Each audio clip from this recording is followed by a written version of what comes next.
Thank you, Mr. President, for taking the time to speak with us today. Recently, we've seen drone incursions in Poland and Romania. The war seems to be spilling over. Finland has the longest land border with Russia among the EU states. Do you feel safe at this point in war? Yeah, Finland doesn't feel that there is a military threat. I think in these kinds of situations, we have to understand one thing and do another. To understand is that Russia is testing us through information war with drones, with sabotage, air, sea, and sometimes even land. We see cyber attacks and other things. And the thing to do then is to stay cool, calm, and collected. We Finns have a tendency in these kinds of situations to go into the sauna and take a nice bath and think things over. Don't worry. But still, following what happened in Poland, Trump's reaction to it was pretty underwhelming. If another country was attacked, and if it was a more outrageous attack, as we know, Russia likes to operate within the scope of plausible deniability, so to say. And do you think Trump would react accordingly if there was another attack? Well, I think our reaction in NATO was very clear, and it was in two phases. One was Article 4, consultations, which was only the 8th time in the history of the alliance since 1949 that it's been evoked. And the second one was to set up what is called the Eastern Sentry activity, which basically strengthens Poland's air defense, and we are starting to build up a possible drone wall. So I think that the response of NATO and the alliance has been very robust. Back in March, there were some reports in Finnish media that Finland no longer believes that Trump would abide by Article 5 and that you're exploring other possibilities for defense with Scandinavian partners. Can you comment on these reports? May I use the term sometimes heard, fake news? I have not seen any disengagement of the United States of America from Article 5. We continue to have a very close transatlantic partnership with the United States, both bilaterally through our Defense Cooperation Agreement, DCA, and then of course through the Alliance and NATO.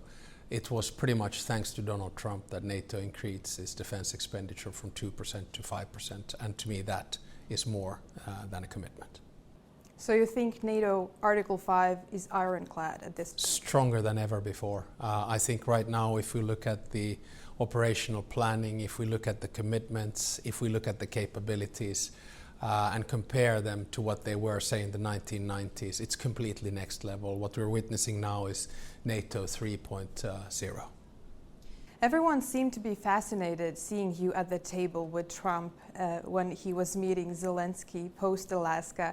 You were not one of the leading figures in this process, at least not publicly, up until that point. What has been your role in the peace process? I think Finland, Nordic countries and Baltic countries were very much in the back office. We understand what is going on in Ukraine.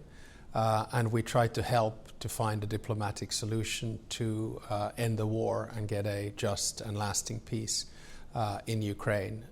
All of us in the Baltic region and in the Nordic countries are intimately involved in the case, and we have a lot of dialogue in different types of directions.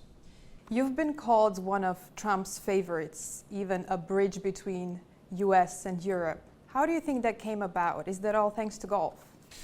I think Donald Trump is doing everything he can to get a peace agreement. And if he listens to smaller players like Finland or Latvia from time to time, I think that is very good. But President Trump and the United States have a very independent and robust foreign and security policy, and never underestimate his capacity to find solutions. I'm sure he will. How close are you with Trump? Do you speak daily? I'm close to a lot of leaders around the world. I think diplomacy is based on two pillars. One is regular state, which means culture, history, interests, values, and geographic affinity.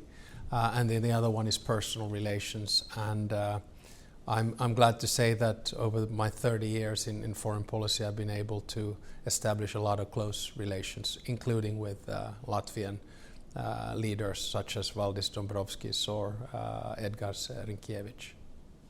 You've played golf with him for about 7 hours. How is he in person on a golf course?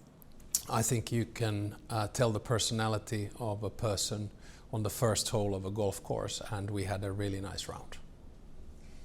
Do you see this peace process, Trump meeting with Putin, meeting with Zelensky, with heads of Europe, this back and forth of talks, has it had any result? Because the war seems to be heading towards a more dangerous direction now. Well, I think we are in a better place than we were, say, a year ago, and I do think that the inauguration of President Trump as the President of the United States was a game changer. Ever since, we have been working very intensely to find solutions. But I think what you have to understand with peace mediation is that it's a business of patience. You don't get quick awards on this, and it just takes time, and we're all working together to find a just and lasting peace. On your recent visit in Ukraine, you said that the sanctions are working, Russia's war economy is heading towards a recession, yet it has not stopped Russia. What do you think it will take? I think we need to change the strategic aim of President Putin, and the strategic aim has been to reinstitute Russia as a superpower. I think he's failing in that. His strategic aim has been to deny the independence and sovereignty of Ukraine. I think he has failed on that. And his strategic aim has been to take over Ukrainian land. And so far, we are at 20%, and we need to make sure that when we begin a ceasefire and peace negotiations, we begin at the line of contact, and that Ukraine, at the end of the day, will not lose land. Trump has set preconditions for him upping the sanctions to Russia. He said that NATO has to stop buying Russian oil. It's once again shifting the responsibility towards Europe. Do you think that's the right approach? It's one approach, and I think it's a correct one, because I think when President Trump says that Europeans should not finance the Russian war machine, which is essentially financed by raw materials, gas and oil, he's right. And there are, of course, two countries that are still buying Russian gas and oil in the European Union, and they're Slovakia and Hungary, and they should stop. Trump is right on this one.